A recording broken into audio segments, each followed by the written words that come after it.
ಓಂ ನಮಃ ಶಿವಾಯ. ಶ್ರೀ ಗುರು ಬಸವಲಿಂಗಾಯ ನಮಃ. 12ನೆಯ ಶತಮಾನದ ಎಲ್ಲ ಬಸವಾದಿ ಪ್ರಮತರನ್ನ, ಎಲ್ಲ ಶಿವಶರಣ ಶರಣೆಯರನ್ನ ಸ್ಮರಿಸಿಕೊಂಡು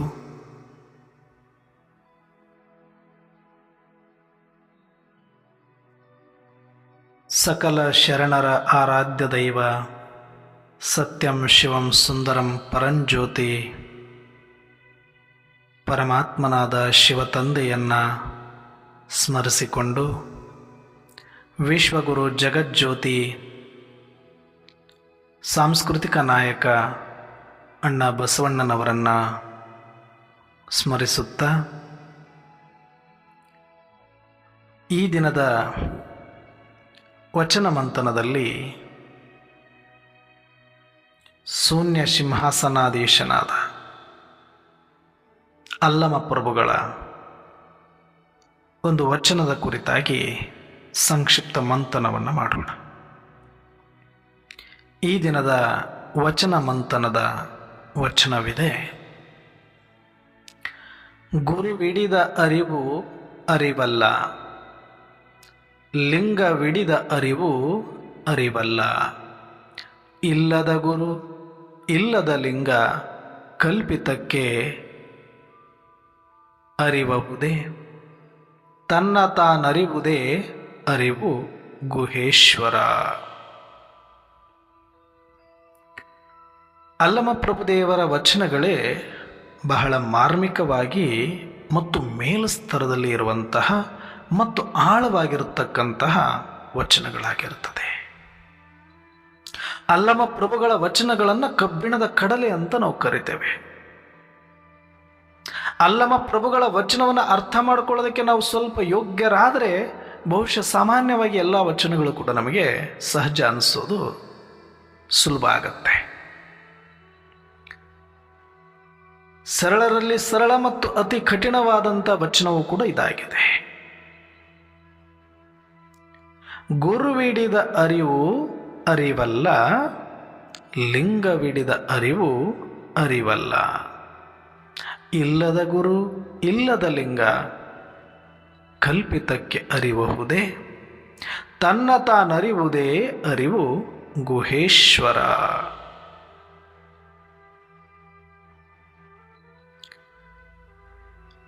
ಬಹಳ ಶರಣರೆಲ್ಲರೂ ಕೂಡ ಪ್ರಬುದ್ಧರಾದ ಮೇಲೆ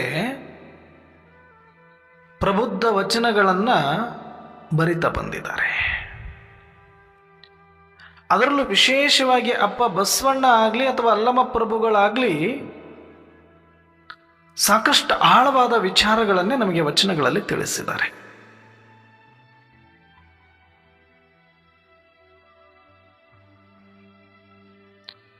ಗುರುವಿನ ಬಗ್ಗೆ ಒಂದು ಶ್ರೇಷ್ಠ ಸಂದೇಶವನ್ನು ಜಗತ್ತಿಗೆ ಅಣ್ಣ ಬಸವಣ್ಣನವರು ಕೊಟ್ಟಿದ್ದಾರೆ. ಅರಿವೇ ಗುರು ಅನ್ನುವಂಥದ್ದು. ಆದರೆ ಆ ಅರಿವು ಯಾವುದು, ಅದರ ಕುರಿತು ಇವತ್ತು ಅಲ್ಲಮ ಪ್ರಭುಗಳು ಮಾತಾಡ್ತಾ ಇದ್ದಾರೆ.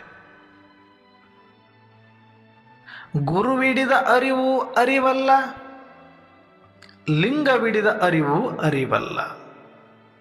ಸುಮ್ಮನೆ ಒಂದು ಹಂತದಲ್ಲಿ ನಮ್ಮ ಮಟ್ಟದಲ್ಲಿ ನಾವಿದನ್ನು ವಿಚಾರ ಮಾಡೋಣ.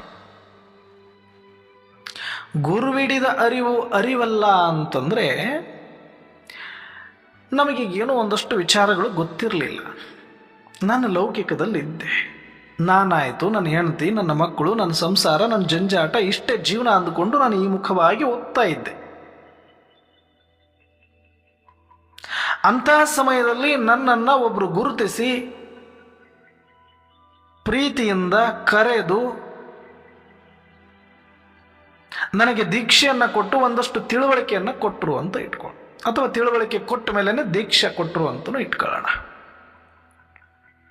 ಹೇಳ್ತಾರೆ, ಅಪ್ಪ ನೋಡು, ನೀನೇನು ಹೋಗ್ತಿದೀಯ ಈ ಜೀವನದ ಈ ದಾರಿಯಲ್ಲಿ ಬರೀ ದುಃಖ ತುಂಬಿದೆ ಕಣಪ್ಪ.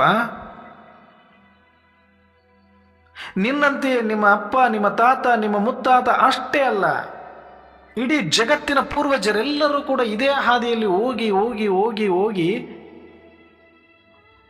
ನಿರರ್ಥಕವಾಗಿ ವ್ಯರ್ಥವಾಗಿ ಸತ್ತು ಹೋಗಿದ್ದಾರೆ. ಏನು ಮಾಡ್ತೀಯ? ಸಂಸಾರ ಸಂಸಾರ ಸಂಸಾರ. ಹೌದು, ನನಗೆ ಹೆಂಡತಿ ಇದೆ, ಮಕ್ಕಳಿದೆ, ವ್ಯವಹಾರ ಇದೆ, ಕಾಯಕ ಇದೆ, ಸರಿ. ಹೆಂಡತಿ ಬಿಡಬೇಡ, ಮಕ್ಕಳು ಬಿಡಬೇಡ, ಸಂಸಾರ ಬಿಡಬೇಡ, ಸಂಬಂಧ ಬಿಡಬೇಡ, ಸಂಪಾದನೆ ಬಿಡಬೇಡ, ವ್ಯವಹಾರ ಬಿಡಬೇಡ, ಕಾಯಕವೂ ಬಿಡಬೇಡ. ಮಾಡಲೇಬೇಕು. ಆದರೆ ಹೊರಗೆ ಮಾಡುವುದೆಲ್ಲವನ್ನ ಕೂಡ ಮಾಡು, ಆದರೆ ಒಳಗಾಗುವ ಕೃತ್ಯದ ಕಡೆಗೆ ಸ್ವಲ್ಪ ನೋಡು. ಏನಂಗಂದ್ರೆ, ಊಟ ಮಾಡ್ತಾ ಇದೀಯ, ಆದರೆ ಮಾಡುವ ವಿಧಾನ ಗೊತ್ತಿಲ್ಲ. ಸಂಬಂಧಗಳಲ್ಲಿ ಜವಾಬ್ದಾರಿ ತಗೊಳ್ತಾ ಇದೆಯಾ, ಆದರೆ ಅದನ್ನು ನಿಭಾಯಿಸುವ ವಿಧಾನ ಗೊತ್ತಿಲ್ಲ. ವ್ಯವಹಾರ ಮಾಡ್ತಾ ಇದೆಯಾ, ಹೇಗೆ ಮಾಡಬೇಕು ಅನ್ನೋದು ತಿಳ್ಕೊಂಡಿ. ಸಂಪಾದನೆ ಮಾಡ್ತಾ ಇದೆಯಾ, ಹೇಗೆ ಮಾಡಬೇಕು ಗೊತ್ತಿಲ್ಲ. ಕಾಯಕ ಮಾಡ್ತಾ ಇದೆಯಾ, ಹೇಗೆ ಮಾಡಬೇಕು ಗೊತ್ತಾಗ್ತಿಲ್ಲ. ಮಾಡುವ ಅದೇ ಕಾಯಕವನ್ನ, ಅದೇ ವ್ಯವಹಾರವನ್ನ, ಅದೇ ಸಂಬಂಧಗಳನ್ನ, ಅದೇ ಸಂಪತ್ತನ್ನ, ಅದೇ ಸಂಪಾದನೆಯನ್ನ ವಿಧಿ ಅರಿತು ನೀನು ಮಾಡಿದ್ರೆ ನೀನೊಬ್ಬ ಶರಣನಾಗಿ ಬದುಕ್ತೀಯ. ನಿನ್ನ ಬದುಕು ಸಾರ್ಥಕ ಆಗತ್ತೆ. ಶಿವನ ಸಾಕ್ಷಾತ್ಕಾರ ಅರ್ಥಾರ್ಥ ಶಿವನೊಲಿತಾನೆ. ನೀನು ಮಾಡುವಂಥ ಕಾಯಕಕ್ಕೆ, ನೀನು ಮಾಡುವಂಥ ಸಂಸಾರಕ್ಕೆ, ನೀನು ಮಾಡುವಂಥ ಪ್ರಸಾದಕ್ಕೆ, ನೀನು ಮಾಡುವಂಥ ಕಾಯಕ ಎಲ್ಲವೂ ಕೂಡ ಶಿವ ಮೆಚ್ಚಿಸುವಂತೆ ಮಾಡಬಹುದು. ಅರೆ, ಮಾಡೋದೇನೋ ಬಿಡಬೇಕಾಗಿಲ್ಲ, ಮಾಡೋದೆಲ್ಲ ಮಾಡಿಕೊಂಡು ಶಿವನನ್ನು ಒಲಿಸ್ಕೊಳ್ಳಕ್ಕೆ ಬರುತ್ತಾ? ಖಂಡಿತ ಬರುತ್ತೆ. ಹೇಗೆ? ಬಾಪ ಸ್ವಲ್ಪ ಈ ಕಡೆ ಸಮಯ ಕೊಡು, ಇದು ತಿಳಿಬೇಕಾಗತ್ತೆ. ನನ್ನ ಹತ್ರ ಅಷ್ಟು ಸಮಯ ಇಲ್ಲ, ಸ್ವಲ್ಪ ದಿನ ಸಮಯ ಮಾಡ್ಕೋ. ಸಮಯ ಇಲ್ಲ ಅಂತಾನೆ ಎಲ್ಲ ಸಮಯವನ್ನು ವ್ಯರ್ಥ ಮಾಡಿ ಹೋದವರೇ ಎಲ್ಲ. ಇದಕ್ಕಾಗಿ ಒಂದಷ್ಟು ಸಮಯ ಮಾಡಿಕೊ. ಹೆಣ್ಣಿಗಾಗಿ ಸತ್ತವರು ಕೋಟಿ ಕೋಟಿ, ಮಣ್ಣಿಗಾಗಿ ಸತ್ತವರು ಕೋಟಿ ಕೋಟಿ, ನಿನಗಾಗಿ ಸತ್ತವರನ್ನೊಬ್ಬರನ್ನು ಕಾಣೆ ಅಂತ ಹೇಳ್ತಾರೆ ಶರಣರಪ್ಪ. ನೀನು ಸ್ವಲ್ಪ ಆ ಥರ ಮಾಡಬೇಡ. ನಿನ್ನ ಮೇಲೆ ನೀನು ದಯ ತೋರಿಸ್ಕೋ. ಸ್ವಲ್ಪ ಈ ಕಡೆ ಮುಖ ಮಾಡು ಅಂತ ಆತನಿಗೆ ಯಾರಾದರೂ ತಿಳಿ ಹೇಳಿ, ಈ ಜೀವನದ ಮಹತ್ವವನ್ನು ಅರ್ಥ ಮಾಡಿಸಿ, ಶರಣನಾಗಿ ಬದುಕುವುದನ್ನು ಕಲಿಸಿ, ಶಿವ ದೀಕ್ಷೆಯನ್ನು ಕೊಟ್ಟು ಅಥವಾ ಲಿಂಗ ದೀಕ್ಷೆಯನ್ನು ಕೊಟ್ಟರು ಅಂತ ಇಟ್ಕೊಳ್ಳಿ. ಓಹೋ, ಇಲ್ಲಿಯ ತನಕ ನನಗಿದು ಗೊತ್ತೇ ಇರಲಿಲ್ಲ, ಹಿಂಗೆ ಬದುಕಿ ಸತ್ತು ಹೋಗ್ಬಿಡ್ತಾ ಇದ್ದೆ. ಈ ಪುಣ್ಯಾತ್ಮರು ಬಂದು ನನಗಿಷ್ಟೆಲ್ಲ ಮಾರ್ಗದರ್ಶನ ಮಾಡಿಬಿಟ್ರು, ಇನ್ನು ನನಗೆ ಅರಿವಾಯಿತು, ತಿಳ್ಕೊಂಡು ಬಿಟ್ಟೆ ನಾನು ಎಲ್ಲ. ಇದನ್ನು ಹೇಳ್ತಾರೆ ಅಲ್ಲಮ ಪ್ರಭುಗಳು, ಗುರುವಿಡಿದ ಅರಿವು ಅರಿವಲ್ಲ. ಅಂದ್ರೆ ಏನು? ಅಂದರೆ ಅವ್ರು ಹೇಳಿದ್ರು, ನಿನಗೆ ಅರ್ಥ ಮಾಡಿಸಿದ್ರು, ಈ ಥರ ಒಂದು ಜೀವನ ಇದೆ, ಈ ಥರ ಸಾರ್ಥಕ ಮಾಡ್ಕೊಳ್ಬೇಕು, ಸಾಫಲ್ಯ ಮಾಡ್ಕೊಳ್ಬಹುದು, ಶಿವನ ಒಲಿಸಿಕೊಳ್ಳಬಹುದು ಅಂತ ಹೇಳಿದ್ರು. ನಿನಗದು ಸರಿ ಅನಿಸ್ತು, ನೀನು ಈ ಮಾರ್ಗಕ್ಕೂ ಬಂದೆ, ದೀಕ್ಷೆನ ತಗೊಂಡೆ, ಈ ಮಾರ್ಗದಲ್ಲಿ ನಡೀತಾ ಇದೆ ಅಂದ ಮಾತ್ರಕ್ಕೆ ಅವ್ರು ಹೇಳಿರದೆ ಅರಿವ ಅಲ್ಲ, ಅದು ತಿಳುವಳಿಕೆ ಅಷ್ಟೆ, ಅದು ಮಾರ್ಗದರ್ಶನ ಅಷ್ಟೇ. ಅದೇ ಅರಿವ ಅಂದ್ರೆ ಖಂಡಿತ ಅಲ್ಲ ಅಂತಾರವ್ರು. ಅರೆ, ನನ್ನನ್ನು ಈ ಕಡೆ ತಿರುಗಿಸಿದೆ, ಈ ಕಡೆ ಮುಖ ಮಾಡಿಸಿದೆ, ಆದರೂ ಇದು ಹೆಂಗೆ ಅರಿವಾಗೋದಿಲ್ಲ ಅಲ್ಲ ಅಂತಾರೆ ಅಲ್ಲಮ ಪ್ರಭುಗಳು. ಈ ಥರ ಬಹಳ ಜನ ಈ ಲೌಕಿಕವನ್ನ ಬಿಟ್ಟು ಅಲೌಕಿಕಕ್ಕೆ ಬಂದವರಿದ್ದಾರೆ. ಈ ಥರ ಬಹಳ ಜನ ಆ ಸಮಯದಲ್ಲಿ ಅದು ಸಾಕನಿಸಿ, ಇದು ಬೇಕನಿಸಿ ಬಂದು ಲಿಂಗ ಪೂಜೆಯನ್ನ ಮಾಡ್ಕೊಳ್ತಾ ಲಿಂಗ ದೀಕ್ಷೆಯನ್ನು ತೆಗೆದುಕೊಂಡು ಇದ್ದಾರೆ. ಆದರೆ ಅವರೆಲ್ಲರೂ ಅರಿವುಳ್ಳವರ ಅಂದರೆ ಖಂಡಿತ ಇಲ್ಲ. ತಿಳುವಳಿಕೆಯನ್ನು ಹೊಂದಿದ್ದಾರೆ, ಇದನ್ನು ಅರ್ಥ ಮಾಡಿಕೊಂಡಿದ್ದಾರೆ. ಇದರಿಂದ ಏನು ಲಾಭ, ಇದರಿಂದ ಏನು ನಷ್ಟ ಅಂತ ತಿಳುವಳಿಕೆ ಬಂದಿದೆ. ಇದು ಅರಿವಲ್ಲ. ಗುರುವಿಡಿದ ಅರಿವು ಅರಿವಲ್ಲ ಅಂತ ಹೇಳಿದ್ದು ತಿಳುವಳಿಕೆ ಅಷ್ಟೇ, ಅದು ಮಾರ್ಗದರ್ಶನ ಅಷ್ಟೇ, ಅದು ಇದೇ ಅರಿವು ಅಂತ ಅನ್ಕೊಂಡು ಭ್ರಮೆಯಲ್ಲಿ ಬರಬೇಡ ಅಂತಾರವರು. ಮತ್ತೆ ಮುಂದೆ ಹೇಳ್ತಾರೆ, ಲಿಂಗವಿಡಿದ ಅರಿವು ಅರಿವಲ್ಲ. ಇಷ್ಟೆಲ್ಲ ಆದಮೇಲೆ ನಿನಗೆ ಲಿಂಗ ದೀಕ್ಷೆಯನ್ನು ಕೊಟ್ಟು ಲಿಂಗ ಪೂಜೆ ಮಾಡುವುದನ್ನು ಕಲಿಸಿ ಪ್ರತಿನಿತ್ಯ ನೀನು ಲಿಂಗ ಪೂಜೆ ಮಾಡ್ಕೊಳ್ಳೋದಕ್ಕೆ ಆರಂಭ ಮಾಡು ಅಂತ ಹೇಳ್ತಾರೆ. ನೀನು ಲಿಂಗ ಪೂಜೆನೂ ಮಾಡ್ತಾ ಇದ್ದೆ, ಅಂಗೈಯಲ್ಲಿ ಲಿಂಗ ಇಟ್ಟುಕೊಂಡು ಗಂಟೆಗಟ್ಟಲೆ ನೀನು ಶಿವಯೋಗವನ್ನು ಮಾಡ್ತಾ ಇದ್ದಾಗಲೂ ನಿನಗೆ ಲಿಂಗದಲ್ಲಿ ಒಂದಷ್ಟು ಭಾವನೆಗಳು ಬರುತ್ತೆ, ಶ್ರದ್ಧೆ ಬರುತ್ತೆ, ಭಕ್ತಿ ಬರುತ್ತೆ, ಗೌರವ ಬರುತ್ತೆ, ಒಳಗಡೆ ಅನೇಕ ಕಲ್ಪನೆಗಳು ಕೂಡ ಭಾವದಲ್ಲಿ ಬಂದು ಹೋಗುತ್ತೆ, ಇಮರ್ಜ್ ಆಗುತ್ತೆ. ಲಿಂಗ ಪೂಜೆ ಮಾಡಿಕೊಳ್ಳುವಾಗ ಒಬ್ಬೊಬ್ಬರಿಗೆ ಒಂದೊಂದು ರೀತಿಯ ಅನುಭವಗಳಾಗ್ತಾ ಹೋಗುತ್ತೆ. ಅದಕ್ಕೆ ಲಿಂಗವಿಡಿದ ಅರಿವು ಅರಿವಲ್ಲ. ಲಿಂಗವಿಡಿದಾಗ ನಿನಗೆ ಬರುವ ಭಾವನೆಗಳೆಲ್ಲವೂ ಸತ್ಯ, ಅದೇ ಅರಿವು ಅಂತ ಅನ್ಕೊಳ್ತೀಯ ಅಂದ್ರೆ ಅದು ಅಲ್ಲ, ಅದು ಅಲ್ಲ.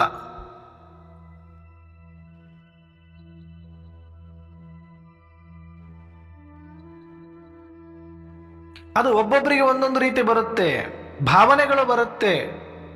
ಅದೇ ಅರಿವ ಅಂದ್ರೆ ಖಂಡಿತ ಅಲ್ಲ. ಹಿಡಿದಾಗ ನಿನಗೊಂದಷ್ಟು ಲೈಟ್ನೆಸ್ ಫೀಲ್ ಆಗಬಹುದು, ಹಗುರತೆ ಅನ್ನಿಸಬಹುದು, ಭಾವನೆಗಳಲ್ಲಿ ಬರಬಹುದು, ಪರಮಾತ್ಮನ ಬಗ್ಗೆ ಶಿವನ ಬಗ್ಗೆ ಭಕ್ತಿ ಬರಬಹುದು, ಶರಣಾಗತಿ ಬರಬಹುದು, ಭಾವನೆಗಳು ಬರುತ್ತೆ.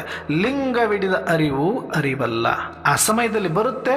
ಮತ್ತೆ ಯಥಾ ಪ್ರಕಾರ ಇದನ್ನು ಕೂಡ ಅರಿವಲ್ಲ. ಪೂಜೆ ಮಾಡುವಾಗ ಭಕ್ತ, ಅದು ಮುಗಿದ ತಕ್ಷಣ ಅವಿಭಕ್ತ, ಹೋಗಿ ವಿಭಕ್ತ ಆಗ್ಬಿಡ್ತೀವಿ. ಅಂದ್ರೆ ಆಮೇಲೆ ಮತ್ತೆ ಸಹಜ ಸ್ಥಿತಿಗೆ ಬಂದು ಬಿಡುವುದು. ಭಾವನಾತ್ಮಕವಾಗಿ ಆ ಲಿಂಗದೊಳಗಡೆ ಅನೇಕ ಅನುಭವಗಳನ್ನು ಮಾಡುವಾಗ ನಾನು ಹಿಂಗೆ ಅಂತ ಅನ್ನಿಸ್ಬಿಡುತ್ತೆ. ಲಿಂಗ ಪೂಜೆ ಮುಗಿದ ತಕ್ಷಣ ಮತ್ತೆ ಯಥಾ ಪ್ರಕಾರ ವ್ಯವಹಾರ, ಯಥಾ ಪ್ರಕಾರ ಆಚಾರ, ಯಥಾ ಪ್ರಕಾರ ವಿಚಾರ, ಯಥಾ ಪ್ರಕಾರ ಮಾತು ಇದ್ರೂ ಕೂಡ ಅದನ್ನು ಅರಿವಂತ ಕರೆಯಕ್ಕಾಗಲ್ಲ. ಯಾಕಂದ್ರೆ ಎಷ್ಟೋ ಜನ ಲಿಂಗ ಪೂಜೆ ಮಾಡ್ತಾ ಇದ್ದಾರೆ, ಎಷ್ಟೋ ಜನಗಳ ಅನುಭವವನ್ನು ಹಂಚ್ಕೊಳ್ತಾ ಇದ್ದಾರೆ. ಭಾವನೆಯಲ್ಲಿ ನನಗೆ ಹಂಗಾಗತ್ತೆ ಹಿಂಗಾಗತ್ತೆ ಅಂತಾರೆ. ಮತ್ತೆ ಕೆಳಗಿಳಿದ ಮೇಲೆ, ಆ ಪೂಜೆ ಮುಗಿದ ಮೇಲೆ ಮತ್ತೆ ಯಥಾ ಪ್ರಕಾರ ಅದೇ ಮಾತು, ಅದೇ ಭಾಷೆ, ಅದೇ ವಿಕಾರಗಳು, ಅದೇ ವಿಲಾಸಿತನ, ಅದೇ ಇಚ್ಛೆ, ಅದೇ ಭಯ ಇತ್ತು ಅಂದರೆ ಅದನ್ನು ಅರಿವು ಅನ್ಲಿಕ್ಕಾಗಲ್ಲ. ಯಾಕಂದ್ರೆ ಇದರಂಗೆ ಲಿಂಗ ಪೂಜೆ ಮಾಡ್ಕೊಳ್ಳೋರು ಬೇಕಾದಷ್ಟು ಜನ ಇದ್ದಾರೆ, ಅನುಭವವನ್ನು ಮಾಡೋರು ಬೇಕಾದಷ್ಟು ಜನ ಇದ್ದಾರೆ. ಹಾಗಾಗಿ ಲಿಂಗವಿಡಿದ ಅರಿವು ಅರಿವಲ್ಲ. ಅದಕ್ಕೆ ಇದನ್ನ ಕ್ಲಾರಿಟಿ ಕೊಡೋಕ್ಕೆ ಮುಂದೆ ಒಂದು ಲೈನ್ ಬಳಸ್ತಾರೆ. ಕಲ್ಪಿತವ ಅರಿವನ್ನಬಹುದೇ ಅಂತ.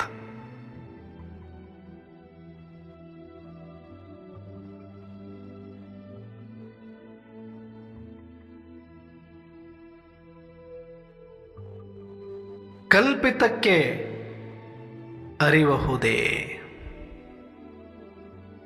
ಅಂದ್ರೆ ನಿಮ್ಮ ಕಲ್ಪನೆಗಳನ್ನು ನೀವು ಮಾಡಿಕೊಂಡಂಗೆ ಅರಿವಿರ್ಲಿಕ್ಕೆ ಸಾಧ್ಯ ಏನು ಅಂತಾರೆ. ಲಿಂಗ ಪೂಜೆ ಮಾಡುವಾಗ, ಇಷ್ಟಲಿಂಗ ಪೂಜೆ ಮಾಡುವಾಗ ನಿಮಗೆ ಅನೇಕ ಭಾವನೆಗಳು ಬರುತ್ತೆ, ಅನೇಕ ಕಲ್ಪನೆಯಲ್ಲಿ ನೀವು ಹೋಗ್ತಿರಲ್ವಾ, ಆ ಕಲ್ಪಿತಕ್ಕೆ ಅರಿಬಹುದೇ ಅಂದರೆ ನೀವು ಗುರುಗಳಿಂದ ಒಂದಷ್ಟು ಕೇಳಿರ್ತೀರಿ, ನೀವೊಂದಷ್ಟು ಭಾವಿಸಿರ್ತೀರಿ, ಆ ಲಿಂಗ ಪೂಜೆಯೊಳಗಡೆ ಒಂದಷ್ಟು ಕಲ್ಪನೆ ಮಾಡ್ಕೊಳ್ತೀರಿ, ಅದನ್ನು ಅರಿವನ್ನಕ್ಕಾಗತ್ತಾ? ಕಲ್ಪಿತಕ್ಕೆ ಅರಿಬಹುದೇ? ನೀವು ಮಾಡಿಕೊಂಡಿರುವ ಕಲ್ಪನೆಗೆ ಅರಿವಾಗಲಿಕ್ಕೆ ಸಾಧ್ಯ ಇದೆಯಾ? ಕಲ್ಪಿತಕ್ಕೆ ಅರಿಬಹುದೇ? ತನ್ನ ತಾನರಿವುದೇ ಅರಿವು ಗುಹೇಶ್ವರ ಅಂತ ಹೇಳ್ತಾರೆ. ಅಂದರೆ ತನ್ನ ತಾನರಿವುದೇ ಅರಿವು. ಈ ಒಂದು ಲೈನನ್ನು ಬಹಳ ಸೀರಿಯಸ್ ಆಗಿ ನಾವು ತಗೊಳ್ಳಿಲ್ಲ, ಈ ಒಂದು ವಚನವನ್ನು. ಅಂದರೆ ನಾವು ಎಷ್ಟು ವರ್ಷಗಳ ಕಾಲ ಈ ಮಾರ್ಗದಲ್ಲಿದ್ದರು, ಶರಣ ಮಾರ್ಗದಲ್ಲಿ ಎಷ್ಟು ವರ್ಷಗಳಿಂದ ನಾವು ಲಿಂಗ ಪೂಜೆ ಮಾಡ್ತಾ ಇದ್ರು, ಸುಮ್ಮನೆ ಮಾಯೆ ಅನ್ನುವಂಥದ್ದು ನಮ್ಮನ್ನು ಭ್ರಮೆಯಲ್ಲಿ ತರಿಸಿ, ನಮ್ಮ ಭಾವನೆಗಳು, ನಮ್ಮ ಕಲ್ಪನೆಗಳಲ್ಲಿ ನಮ್ಮನ್ನು ತೇಲಾಡಿಸಿ ನಿಜವಾದ ಅರಿವನ್ನು ಅರಿಲಿಕ್ಕೆ ಸಾಧ್ಯ ಆಗದ ರೀತಿಯಲ್ಲಿ ನಮ್ಮನ್ನು ಇಟ್ಟುಕೊಂಡೇ ಬಂದಿದೆ. ಅಂದರೆ ಇದು ಕಲ್ಪಿತಕ್ಕೆ ಅರಿಬಹುದೇ ಅಂತ ಹೇಳಿದಂಗೆ ನಾವು ಅಲ್ಲೇ ಇದ್ದೀವಿ. ಕೆಳಗಿನ ಲೈನ್ ಏನು? ತನ್ನ ತಾನರಿವುದೇ ಅರಿವು. ಅಂದರೆ ಗುರುವಿನ ಮಾರ್ಗದರ್ಶನ ಬೇಕು ಬೇಡ ಅಂತಲ್ಲ, ಶರಣರ ಮಾರ್ಗದರ್ಶನ ಬೇಕು ಬೇಡ ಅಂತಲ್ಲ, ಇಷ್ಟಲಿಂಗ ಪೂಜೆ ಮಾಡಬೇಕು ಮಾಡಬಾರ್ದಂತಲ್ಲ. ಲಿಂಗ ಪೂಜೆ, ಮಾರ್ಗದರ್ಶನ, ಆ ಜ್ಞಾನ, ಅದೆಲ್ಲವನ್ನ ತಿಳುವಳಿಕೆ ಅಂತ ಕರೆದು ನನ್ನ ಅಂತರಾಳಕ್ಕೆ ಇಳಿದು ನಾನು ಸ್ವತಃ ಯಾರೆಂಬುದನ್ನು ಅರಿಯುವ ಪ್ರಯತ್ನವನ್ನು ಮಾಡಿ ಪ್ರಾಮಾಣಿಕವಾಗಿ ನನ್ನತನವನ್ನು ನಾನು ಪ್ರತ್ಯಕ್ಷ ಮಾಡಲಿಕ್ಕೆ ಒಳಗಡೆ ಅಂತರ್ಮುಖಿಯಾದಾಗ, ಬಹಳ ಕಾಲದ ಪ್ರಯತ್ನದಿಂದ ನನ್ನೊಳಗಿನ ಅಂತರಾತ್ಮ ಜಾಗೃತಿ, ನಾನು ಯಾರು, ನನ್ನ ಕರ್ತವ್ಯ ಏನು, ನನ್ನ ಮೂಲ ಅಸ್ತಿತ್ವ ಏನು, ನನ್ನ ಸ್ವರೂಪ ಏನು, ನನ್ನ ಸ್ಮೃತಿ ಏನು, ನನ್ನ ಸ್ಥಿತಿ ಏನು, ನನ್ನ ಗತಿ ಏನು, ನನ್ನ ದೃಷ್ಟಿ, ನನ್ನ ಮಾತು, ನನ್ನ ಆಚಾರ, ನನ್ನ ವಿಚಾರ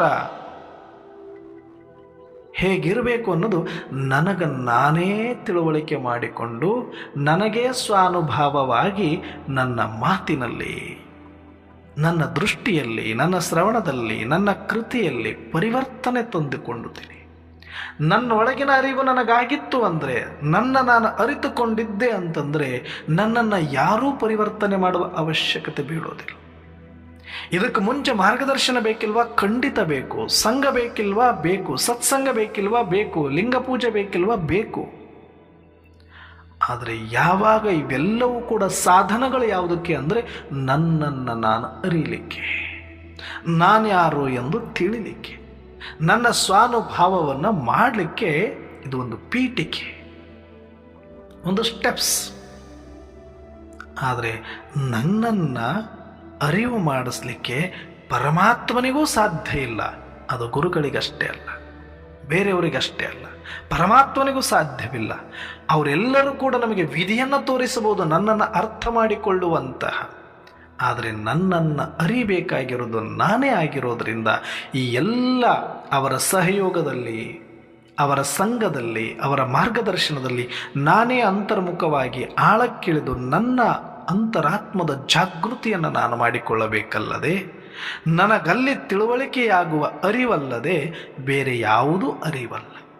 ಒಂದು ಸಲ ನನಗೆ ನನ್ನೊಳಗಿನ ಅರಿವಾದಾಗ, ತನ್ನ ತಾನರಿವುದೇ ಅರಿವು ಅಂದರೆ ನನ್ನನ್ನು ನಾನು ಅರಿತ ಮೇಲೆ ಆ ಅರಿವು ಪ್ರಜ್ವಲಿತ ಆದಾಗ ನನಗ್ಯಾರು ಹೇಳಿಕೊಡಬೇಕಾಗಿಲ್ಲ ನೀನು ಲಿಂಗ ಪೂಜೆ ಮಾಡಿಕೋ ಅಂತ. ನನಗ್ಯಾರು ಹೇಳಿಕೊಡಬೇಕಾಗಿಲ್ಲ ನೀನು ಸತ್ಸಂಗದಲ್ಲಿ ಬಾ ಅಂತ. ನನಗ್ಯಾರು ಹೇಳಿಕೊಡಬೇಕಾಗಿಲ್ಲ ನೀನು ಕಾಯಕ ದಾಸೋಹ ಮಾಡು. ನನಗ್ಯಾರು ಹೇಳಿಕೊಡಬೇಕಾಗಿಲ್ಲ ಒಳ್ಳೆಯದನ್ನೇ ಕೇಳು, ಒಳ್ಳೆಯದನ್ನೇ ಮಾಡು ಅಂತ. ಯಾಕಂದರೆ ನಾನು ಹೆಂಗಿದ್ದೀನಿ ಅಂದರೆ ನಾನು ಸಚ್ಚಿದಾನಂದ ಸ್ವರೂಪನೇ ಆಗಿದ್ದೀನಿ.